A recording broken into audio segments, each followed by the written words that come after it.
Sí, tengo ganas de invitarte a hablar con José, con Cornejo. Es el director de la agencia periodística Paco Urondo. Qué nombre, ¿no? Paco Urondo. La lucha, la poesía, la rebelión del pensamiento, los compañeros, los hermanos, la familia, todo en esta idea de la patria. Y vamos a charlar con él porque es el periodismo y lo social. ¿Me acompañan? Vamos.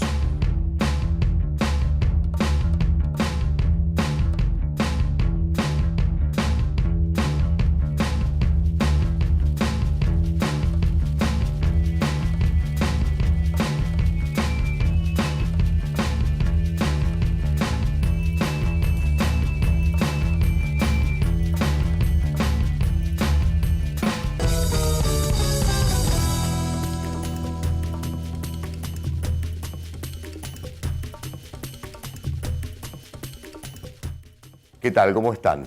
Bueno, como les comenté hace un rato, José Cornejo está a nuestro lado, es el director de la agencia noticiosa Paco Urondo.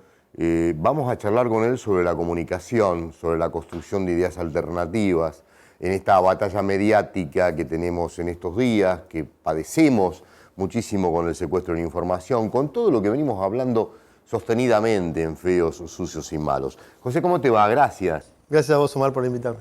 ¿Cómo funcionan con la Paco Urondo en este tema de producir la información y desplegarla a la hora de marcar la diferencia, ¿no? Como una contrainformación?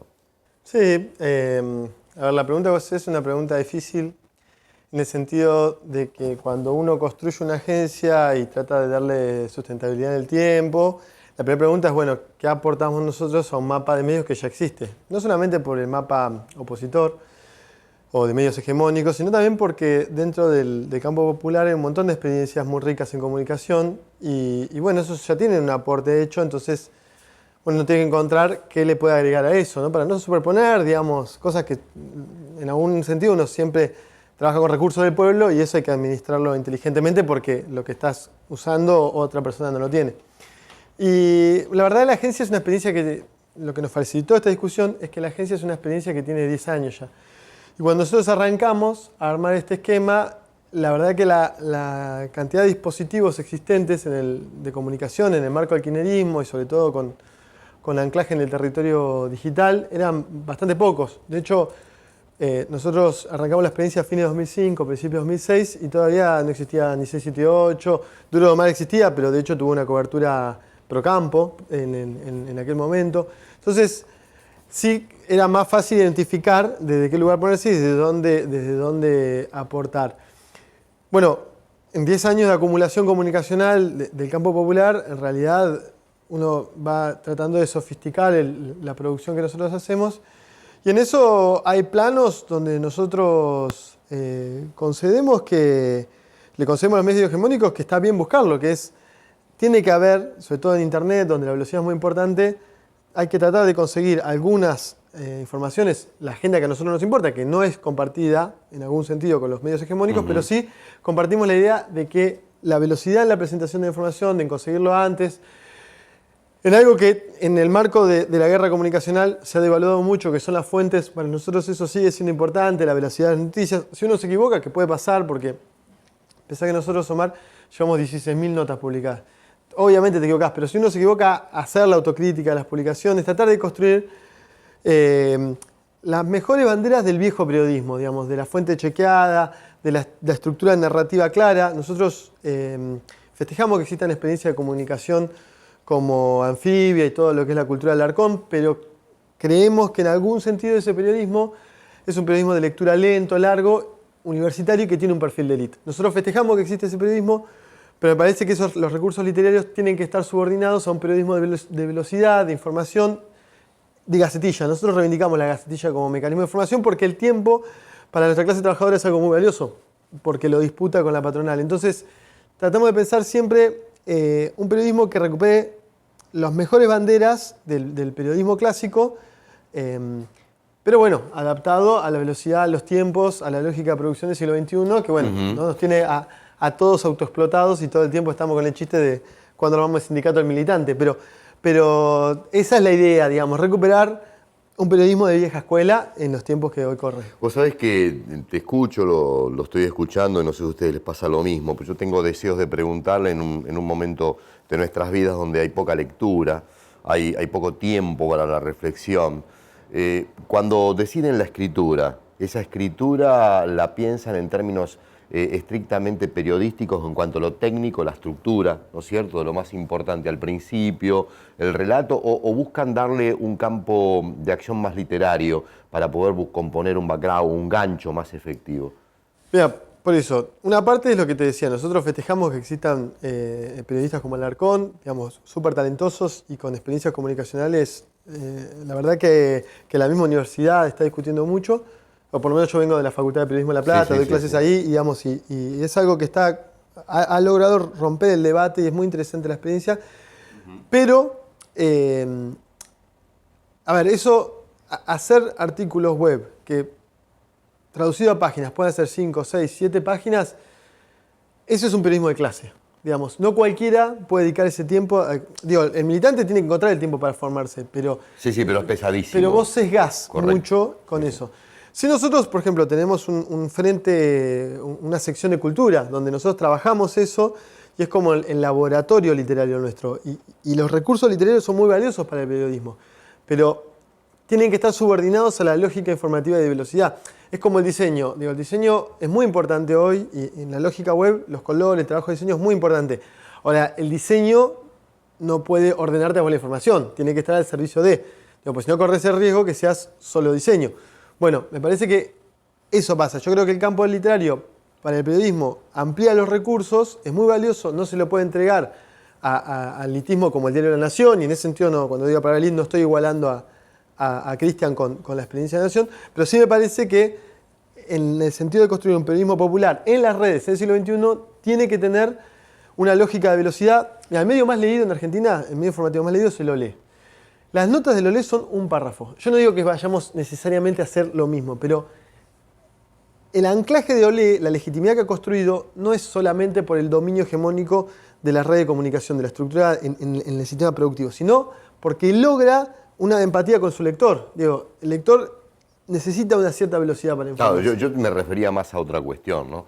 Yo digo, a veces uno dice la palabra literatura, pero bueno, se puede construir breve, claro, una información, dando lo preciso de lo que está ocurriendo. Se puede escribir bien. También con un vuelo, que tenga que ver con el lenguaje de lo popular, que tenga la escritura de la rutina popular del que está consumiendo. Y eso también achica espacios a la hora de estrechar los vínculos. Desde ese lugar lo decía. Pero hablando de estos temas, te queríamos preguntar también cómo analizan ustedes, que son de ir a las fuentes, ¿no es cierto?, este momento de tanto secuestro informativo, este momento de tanta construcción de malicia, de mentira a la hora de la información que estamos viviendo. Mira, ¿a dónde nos lleva todo esto? ¿Qué reflexión? El saldo de lo que después se cristalizó como la ley de medios es que existen, yo creo que más o menos todo el mundo que le interesa el tema comunicacional sabe que hay dos bloques y eso está claro. Está saldada esa discusión. A mí lo que me parece interesante, y por eso yo te decía el regreso del periodismo de vieja escuela, es pensar las contradicciones dentro del propio bloque dominante en comunicación. Si vos mirás la venta de diarios Clarín, en los últimos 5 años, los tipos han perdido casi 1/3 de sus lectores. Casi entre el doble y el triple de la tendencia de pérdida de diarios en Argentina, del cual Clarín es parte de esa estadística, porque es el principal diario. En cambio, La Nación en 5 años ha perdido el 3% de sus lectores. ¿Esto qué quiere decir? Que incluso dentro del bloque dominante, en términos comunicacionales, hay formas de hacer periodismo que generan mayor lealtad con respecto a sus lectores, porque a mí me pasa, yo puedo estar en desacuerdo con el 90% de lo que publica el Diario de la Nación, pero en términos generales no siento que estoy leyendo una operación detrás de otra. No es falsa la información, no está tratando de engañarme al periodista para que yo después salga enojado a barrer la vereda y a hacer catarsis contra el gobierno. Digo, hay un montón de cosas que se publican en el Diario de la Nación que son verdaderas. Pasa que, por supuesto, tiene su sesgo ideológico y contra eso uno discute. Y también hay una selección de agenda que también es complicada. Pero me parece que la guerra comunicacional que nosotros tenemos con el bloque hegemónico, lo que no nos tiene que llevar es a falsificar la información. Y yo creo que hemos caído muchas veces en eso, nuestro bloque. Digamos, hemos caído muchas veces en la falsificación. Y eso es complicado porque el propio lector kirchnerista no lee medios kirchneristas. Digo, Cristina Fernández de Kirchner puede sacar 54% de los votos, pero no tenés un diario kirchnerista que esté entre los 10 primeros más vendidos de Argentina. Eso quiere decir que el propio lector kirchnerista no confía en los diarios kirchneristas. Eso es un problema y digamos, hay que pensar, porque estamos sacrificando nuestras propias herramientas comunicacionales sin alcanzar un objetivo. ¿Por qué crees que sucede eso? Mira, yo creo que el kirchnerismo y sobre todo Néstor Kirchner representó un enorme avance en la política y en particular en el peronismo, que ha tenido siempre problemas para pensar los medios, y particularmente los medios gráficos, que son el principal puente con los sectores medios. Pero Kirchner tenía la idea, sobre todo a partir de la ruptura de la alianza con Clarín en 2008, de construir medios propios. Y en eso es un gran salto adelante, digamos, que la verdad que no se ve desde Perón, digamos, la idea de un gobierno entrando con una política poderosa y constituyendo actores comunicacionales. Eso es un gran salto y la verdad ese salto es que permite también que la discusión comunicacional hoy esté tan avanzada. Está avanzada y en el plano acá donde estemos está, correcto. sentados pensándola. Ahora, la línea con la que se llevó adelante esa política comunicacional, el contenido del programa, son teorías comunicacionales que son obsoletas desde hace 70, 80 años. Nosotros en comunicación estudiamos a mediados de los 90 como obsoleta la teoría hipodérmica, que es la idea de el lector es una caja vacía, yo vengo con mis ideas y te lleno la cabeza con mis ideas. Eso no existe. No existe hace muchos años y mucho menos en la época de Internet, donde la idea de la negociación con el lector está siempre presente. Me parece que nuestros medios abusan de la bajada de línea y en algún punto, en el mejor de los casos, aburren a nuestros propios televidentes, a nuestra propia base social y en el peor de los casos intentan engañarlo y eso es muy grave. ¿Y por dónde entendés vos que habría que construir un camino de idea alternativa con respecto a esta interpretación que haces a la hora de poder disputar estas operaciones y esta forma de construcción que tienen los medios hegemónicos y poder encontrar una manera de compartir el relato con lo social, lo popular? Bueno, uno está aprendiendo, digamos, no tiene la receta de todo. Lo que nosotros creemos es que la comunicación es un lenguaje, es una negociación con el otro. El otro, la vieja idea del periodista admirado donde la gente se tiraba encima para leerlo, eso existe en el rock, pero no existe en el periodismo. Cuando un lector te lee, es él el que te hace el favor a vos, no vos a él. Entonces, es una negociación. Yo tengo que darle al lector algo que a él le interese. Depende de la temática, pero en el periodismo el principal valor es la credibilidad del lector para conmigo. Hay que aceptar que, aunque hagamos medios que sean públicamente, que se asuman públicamente kirchneristas o del campo popular o lo que fuere, tenemos que aceptar que algunas noticias que demos van a ser malas. No todas las noticias van a ser buenas. Es un estado capitalista dependiente, gestionado postdictatorial, con una democracia claudicante. Bueno, va a ser imperfecta la gestión. Vamos a avanzar un montón, vamos a tener muchísimas buenas noticias, como las que hemos tenido en los últimos 12 años, pero va a haber malas noticias, va a haber asuntos pendientes. Y vos tenés que mostrarle al lector que estás dispuesto también a señalar eso, que no le vas a contar solo el diario de Irigoyen, porque además sos muy vulnerable a esa crítica de los otros medios. Me está quedando poco tiempo, te quiero hacer una última pregunta, ¿no? Se habla mucho del nuevo periodismo, yo no creo en esas cosas.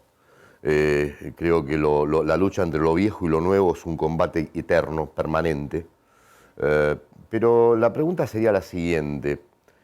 ¿Cómo enfrentar, desde el punto de vista de una comunicación de carácter popular, la discusión con la derecha en términos que, en gruesa proporción, la sociedad argentina todavía está condicionada por una construcción cultural que viene por derecha y se mantiene por derecha?